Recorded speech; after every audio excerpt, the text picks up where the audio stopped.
Hello, I'd like to tell you my story now. I was working as a driver for Uber about a year ago. As you might guess, doing that job resulted in meeting many strange people. Many drunk people, quiet people, loud people, and in a few rare cases, creepy people. This story does not involve a creepy person.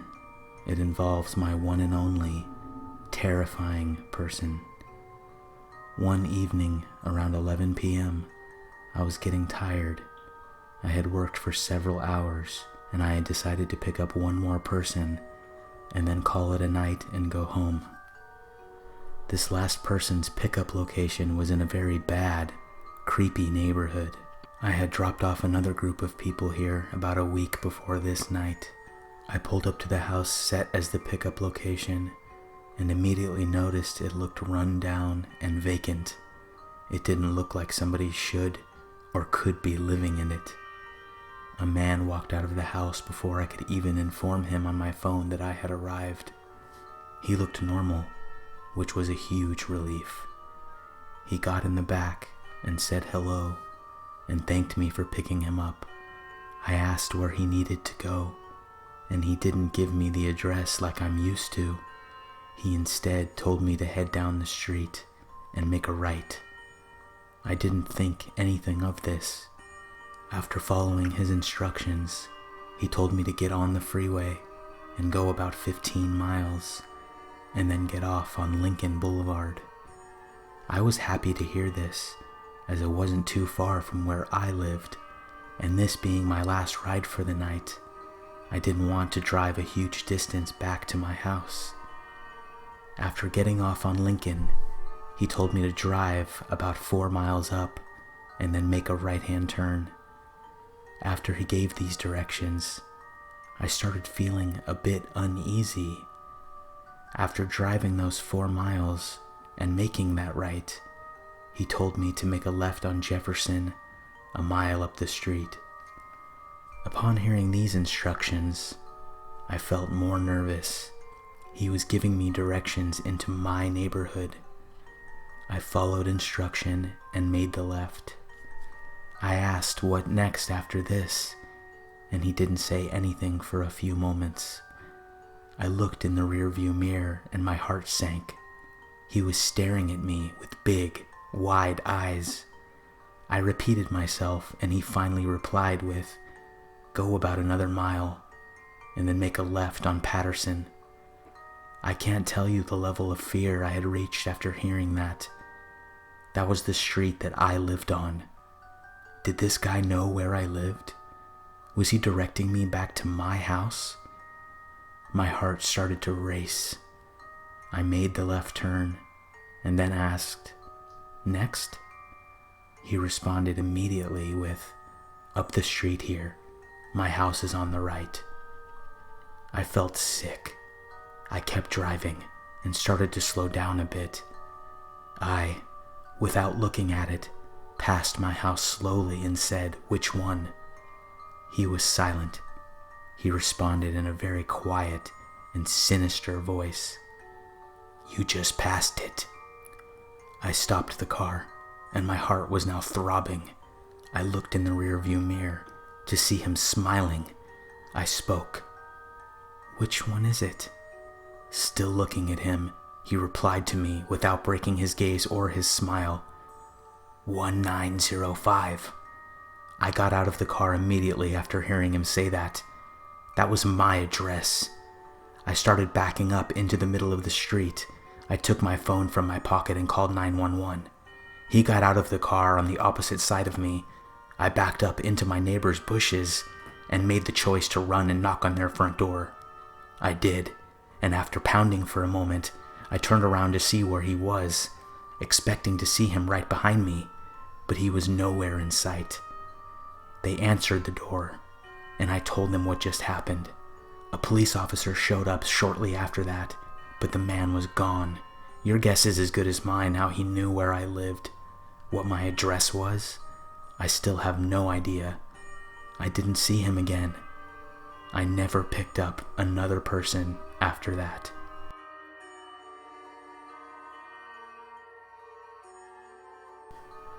This happened about a month ago at the park near my house. I had taken my baby girl there in the afternoon. My baby loved the swings, so that was our first stop. While gently pushing my baby, a man walked into the park. There were other kids around and a few adults as well. I didn't feel threatened by this.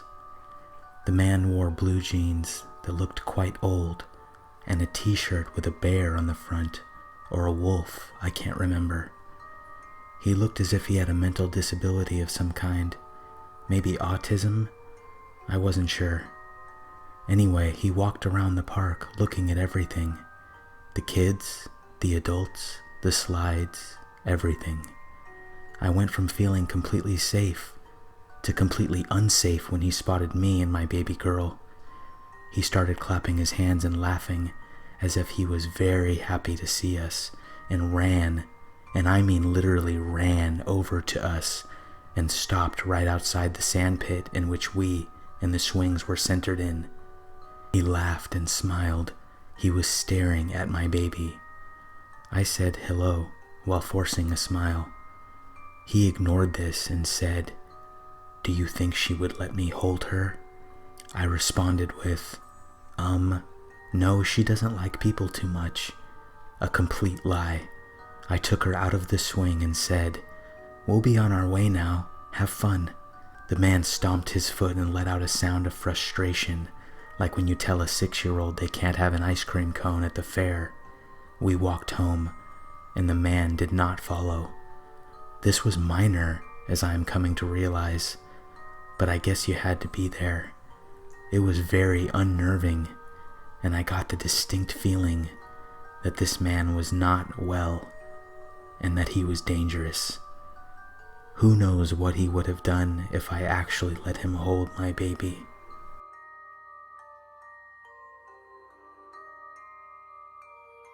I have a very scary story to tell you.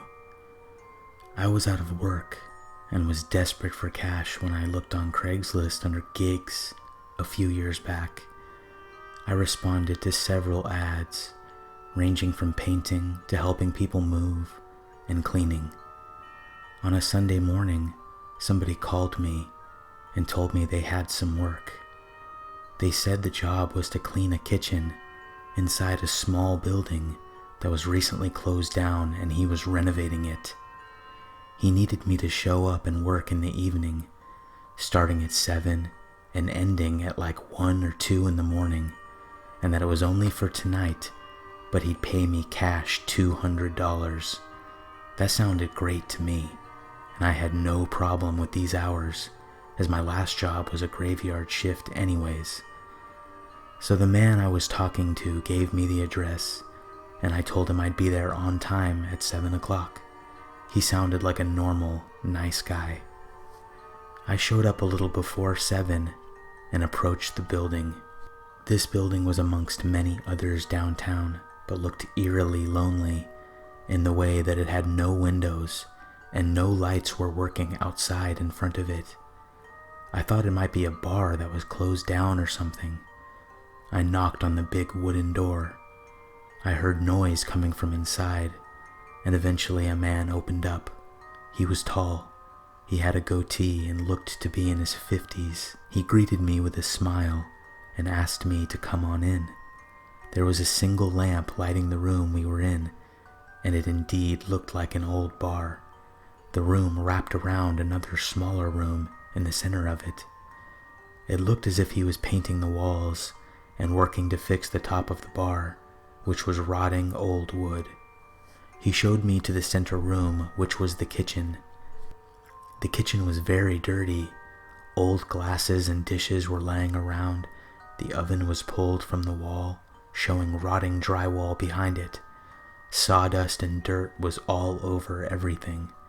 He told me I was to clean this kitchen and to get as much done as possible before 2 a.m.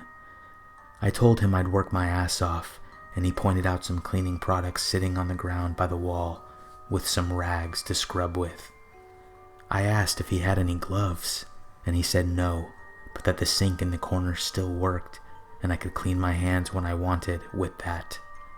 That sucked, and I was a bit hesitant to clean some of the stuff in here without gloves, but I remembered that $200 he promised, and I moved past my disappointment. He told me while I was cleaning he was going to be working outside at the bar. I asked where I should begin, and he said scrubbing the baseboards around the room. I told him okay, and he walked out.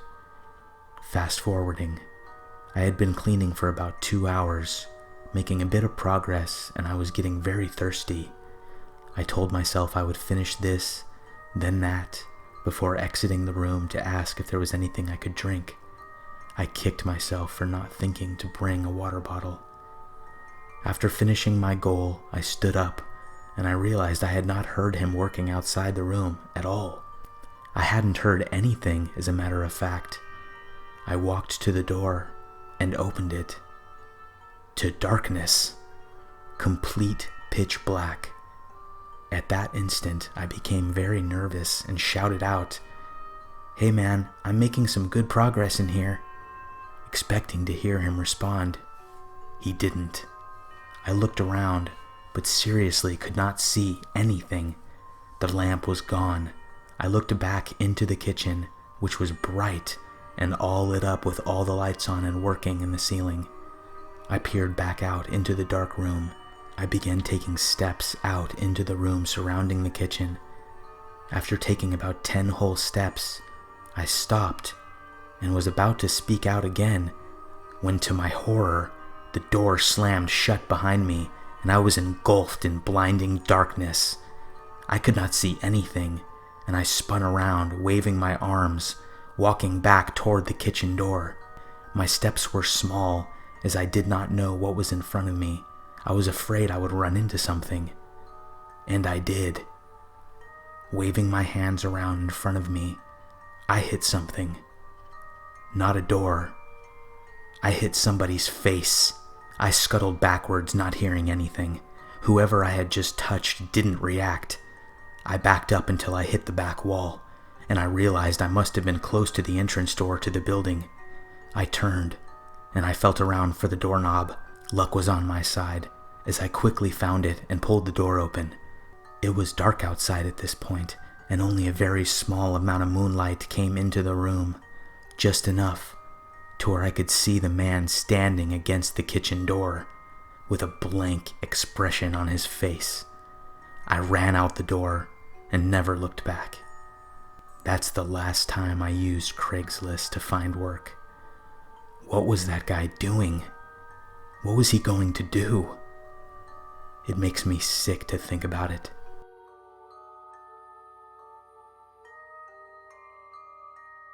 I am a United States Postal Service employee, and this is by far the scariest thing that has ever happened to me. A coworker called in one day and said he couldn't make it to work for some reason. I was left with the responsibility of delivering all his mail on his route. I was not happy about this because his route involved going through the old town of the big city that I lived in. This old town was a tourist attraction of sorts. It had very old, Western-style buildings, and the street was a dirt road. All of the buildings within this old town were shops, mainly for tourists. Most of these buildings required the mail carrier to actually go inside and hand-deliver the mail to the various shop owners, which took extra time and meant you had to converse with most of them, which I disliked doing for the most part. This one day, late in the afternoon, I entered a building and was met with only a staircase. It was not an option to not deliver the mail, so of course, I descended the staircase, which was an old, winding metal staircase. It was uncomfortably long, and finally when I reached the bottom, I saw only a very long hallway with old light bulbs flickering above me. Along the hallway were doors on both sides, very similar to what you'd see in the hallway of a hotel. I paused for a second, not knowing what to do at this point, where to deliver the mail. A second later, At the end of the hall, I saw a man walk out one of the doors on the left and immediately enter another room on the right. I didn't have a chance to speak to him before he was gone. After standing there for a few seconds, I decided to walk down the hall. When I finally reached the end, I knocked on the door the man walked into.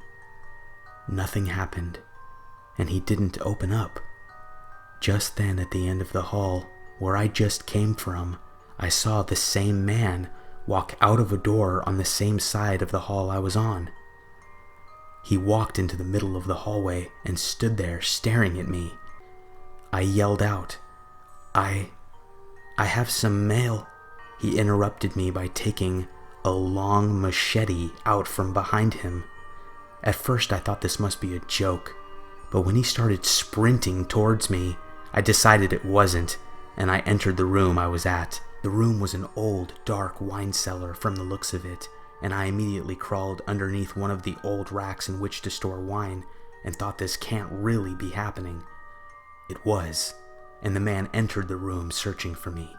He walked past me and continued down the rows of wine racks while sniffling. I got out from underneath the rack I was under when I felt he was far enough away, and I went back out into the hall. I sprinted back down over to the staircase, and just as I hit the first metal step, ascending, I heard somebody running fast down the hall behind me. I skipped steps, going as fast as possible up the old staircase until I reached the top. I bursted outside onto the dirt road and looked behind me.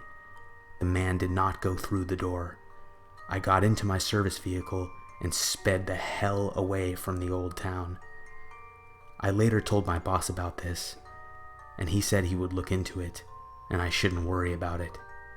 I told him I'd never go there again, and he did not argue with me. Thank you so much for watching. I hope you enjoyed the video. If so, please subscribe, hit that thumbs up button. You don't want to miss what's next. I am just getting started.